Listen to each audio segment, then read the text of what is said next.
అందరికీ నమస్కారం. ఈ రంగురంగుల లైట్స్‌తో సిటీ మొత్తం వెలిగిపోతుంది. ఇంతకీ మేము ఎక్కడికి వచ్చేసామో ఇప్పటికి మీకు అర్థమైపోయి ఉంటుంది. అవునండి, హైదరాబాద్‌లో ట్యాంక్ బండ్‌కి వచ్చేసాము. ఇక్కడ చూసారా, కొత్తగా కట్టిన సచివాలయంకి ఎంత బాగా ముస్తాబు చేశారో. ఇంతకీ ఈ హడావిడి అంతా ఎందుకో మీకు తెలిసిపోయి ఉంటుంది. అవునండి, జూన్ 2వ తేదీన మన తెలంగాణ ఆవిర్భావ దినోత్సవ వేడుకలు జరుగుతున్నాయి.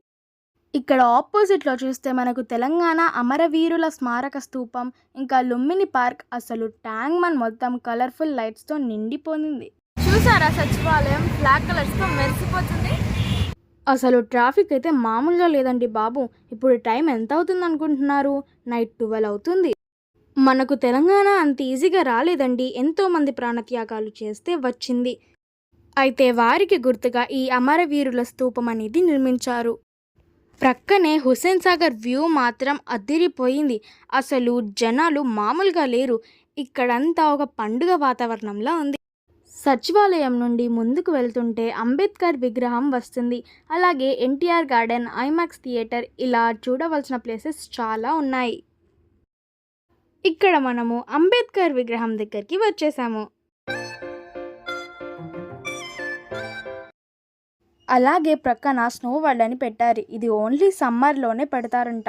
అలాగే ఐమాక్స్ థియేటర్ దగ్గర నుండి ఇలా రౌండ్గా వెళ్తున్నాము.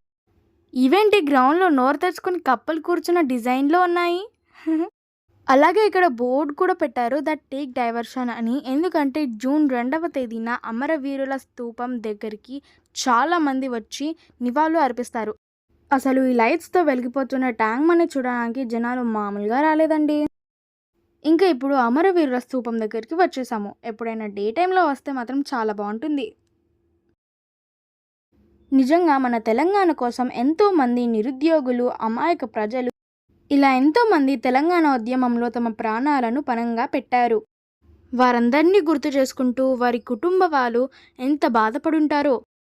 వారందరికీ తెలంగాణ ఆవిర్భావ దినోత్సవంగా కొవ్వొత్తులు వెలిగించి నివాళులు అర్పిస్తారు. అలాగే అంత జనాల మధ్య ట్రాఫిక్లో వెళ్ళి ఉక్కిరి బిక్కిరి అయిపోయి ఇలా హైటెక్ సిటీ వెళ్ళే ఫ్లైఓవర్ అయితే ఎక్కేసాము. ఎందుకంటారా, టైం 1 గంట అవుతుంది. నైట్ తిన్న డిన్నర్ కూడా ఆగిపోయింది. కానీ ఎక్కడ చూసినా అన్ని టిఫిన్ సెంటర్స్ అయితే క్లోజ్ ఉన్నాయి. ట్యాంక్ బండ్ ట్రాఫిక్లో నుండి ఇక్కడికి వస్తే రోడ్లు కాస్త ప్రశాంతంగా కనిపిస్తున్నాయి. ఎందుకంటే వీకెండ్ అవ్వడంతో జనాలంతా సిటీని చుట్టుముట్టేస్తారు.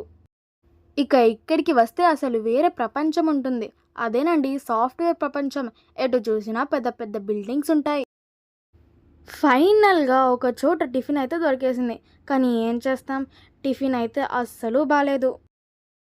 ఇదండి మా holiday weekend trip. I hope మీ అందరికీ ఈ వ్లాగ్ నచ్చింది అనుకుంటా. మళ్ళీ నెక్స్ట్ వీడియోతో కలుస్తా. బాయ్.